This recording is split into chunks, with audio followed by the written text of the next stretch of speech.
আমরা ৩ ভাই, এই ২ কালো কুকুর এবং আমি। আমাদের পিতা যখন মারা যায় আমাদের প্রত্যেকের জন্য ১,০০০ দিনার রেখে যায়। এই অর্থ দিয়ে আমরা ৩ জনই একই পেশা বেছে নেই এবং আমরা প্রতিষ্ঠিত ব্যবসায়ী হই। আমাদের দোকান খোলার কিছুদিন পর আমার বড় ভাই এই ২ কুকুরের একজন বিদেশে পণ্য বাণিজ্যের ভ্রমণের জন্য সিদ্ধান্ত নেয়।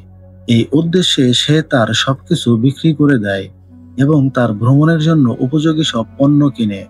সে যাত্রা শুরু করে এবং ১ বছর ধরে আমাদের মাঝে অনুপস্থিত থাকে। এই সময়ের শেষে একজন ভিক্ষুক আমার দোকানে আসে। সে আমাকে সালাম দেয়, আমিও তার সালামের জবাব দেই। সে তখন উত্তর দিল, "এটা কিভাবে সম্ভব যে তুমি আমাকে চিনতে পারছো না?" তখন আমি তাকে ভালো করে দেখলাম এবং বুঝতে পারলাম সে আমার ভাই। আমি তাকে আমার বাড়িতে নিয়ে এলাম এবং তার ব্যবসা কেমন চলছে জিজ্ঞাসা করলাম। সে তখন উত্তর দিল, "আমাকে কিছু জিজ্ঞাসা করো না। তুমি আমাকে দেখছো, এটাই আমার সবকিছু।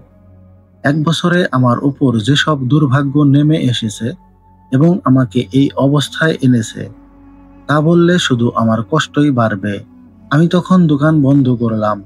তার সর্বোচ্চ যত্ন নিলাম, তাকে গোসল করালাম, আমার সবচেয়ে সুন্দর পোশাক দিলাম। আমি আমার হিসাব পরীক্ষা করে দেখলাম এবং দেখলাম যে আমার মূলধন দ্বিগুণ হয়েছে। অর্থাৎ এখন আমার কাছে ২,০০০ দিনার আছে। আমি তখন আমার ভাইকে অর্ধেক দিয়ে বললাম, "ভাই, তুমি তোমার ক্ষতি এখন ভুলে যেতে পারো।" সে আনন্দের সাথে তা গ্রহণ করলো এবং আমরা আগের মতো একসাথে থাকতে শুরু করলাম। কিছুদিন পরে আমার দ্বিতীয় ভাইও তার ব্যবসা বিক্রি করে ভ্রমণ করতে চাইলো। আমার বড় ভাই এবং আমি তাকে বোঝানোর চেষ্টা করলাম, কিন্তু কোনো লাভ হলো না। সে একটি কাফেলায় যোগ দিল এবং যাত্রা শুরু করলো। ১ বছর পরে সেও তার বড় ভাইয়ের মতো একই অবস্থায় ফিরে এলো। আমিও তার যত্ন নিলাম এবং যেহেতু আমার ১,০০০ দিনার এখন অতিরিক্ত রয়েছে, আমি তাকে তার থেকে দিলাম এবং সে আবার দোকান খুলল। একদিন আমার ২ ভাই আমার কাছে এসে প্রস্তাব দিল যে আমরা একটি যাত্রা করে বাণিজ্য করব। প্রথমে আমি যেতে রাজি হলাম না। আমি তখন বললাম, "তোমরা এর আগে ভ্রমণ করেছ, তাতে কি লাভ হয়েছে?" কিন্তু তারা বারবার আমার কাছে আসতে লাগলো এবং ৫ বছর ধরে রাজি না হওয়ার পর শেষ পর্যন্ত আমি রাজি হলাম। কিন্তু যখন তারা তাদের প্রস্তুতি শেষ করলো এবং আমাদের প্রয়োজনীয় পণ্য কিনতে শুরু করলো, তখন তারা দেখলো যে আমি তাদের যে ১,০০০ দিনার দিয়েছিলাম তা তারা সব খরচ করে ফেলেছে। কিন্তু এতে আমি তাদের তিরস্কার করলাম না। আমি আমার ৬,০০০ দিনার তাদের মধ্যে আবারও ভাগ করে দিলাম। প্রত্যেককে ১,০০০ করে দিলাম এবং নিজের জন্য ১,০০০ রাখলাম। আর বাকি ৩,০০০ আমি আমার বাড়ির এক কোণে পুঁতে রাখলাম। আমরা পণ্য কিনলাম, একটি জাহাজে তা বোঝাই করলাম এবং অনুকূল বাতাসে যাত্রা শুরু করলাম। ২ মাস সমুদ্র যাত্রার পর আমরা একটি বন্দরে পৌঁছালাম, যেখানে আমরা জাহাজ থেকে নেমে ভালো ব্যবসা করলাম। তারপর আমরা সে দেশের পণ্য কিনলাম এবং আমরা আবার যাত্রা শুরু করতে যাচ্ছিলাম।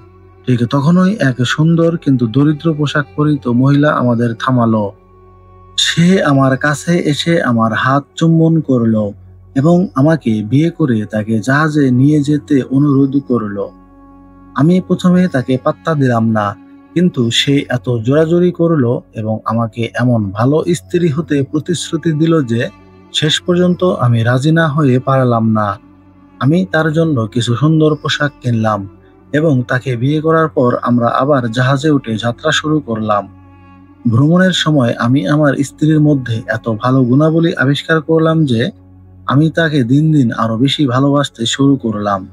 কিন্তু আমার ভাইয়েরা আমার সমৃদ্ধিতে ঈর্ষান্বিত হয়ে উঠল এবং আমার জীবন নেওয়ার ষড়যন্ত্র শুরু করলো।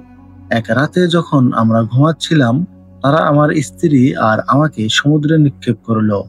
তবে আমার স্ত্রী যে একজন পরী ছিলেন এটা আমি জানতাম না।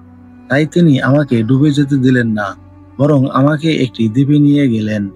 ভোর হলে তিনি আমাকে বললেন, "সমুদ্র তীরে তোমাকে দেখে আমি তোমার প্রতি আকৃষ্ট হয়েছিলাম এবং তোমার ভালো স্বভাব পরীক্ষা করতে চেয়েছিলাম। তাই তুমি যেরকম ছদ্মবেশে আমাকে দেখছো সেভাবে উপস্থিত হয়েছিলাম। এখন আমি তোমার জীবন বাঁচিয়ে তোমাকে পুরস্কৃত করেছি, কিন্তু আমি তোমার ভাইদের উপর খুব রাগান্বিত। এবং আমি তাদের জীবন না নেওয়া পর্যন্ত বিশ্রাম নেব না। আমি তখন পরীকে তার সবকিছুর জন্য ধন্যবাদ জানালাম, কিন্তু আমি তাকে আমার ভাইদের হত্যা না করতে অনুরোধ করলাম। আমি তার ক্রোধকে শান্ত করলাম এবং মুহূর্তের মধ্যেই তিনি আমাকে সেই দ্বীপ থেকে আমার বাড়ির ছাদে নিয়ে গেলেন এবং তিনি মুহূর্তের মধ্যে অদৃশ্য হয়ে গেলেন। আমি নিচে নেমে দরজা খুললাম এবং যে 3000 দিনার আমি পুঁতে রেখেছিলাম তা খুঁড়ে বের করলাম। আমি আমার দোকানের জায়গায় গেলাম, দোকান খুললাম এবং আমার সব ব্যবসায়ীদের কাছ থেকে আমার ফিরে আসার জন্য অভিনন্দন পেলাম। ব্যবসা শেষে বাড়ি ফিরে আমি দুটি কালো কুকুর দেখলাম, যারা খুব দুঃখিত মুখে আমার সাথে দেখা করতে এলো।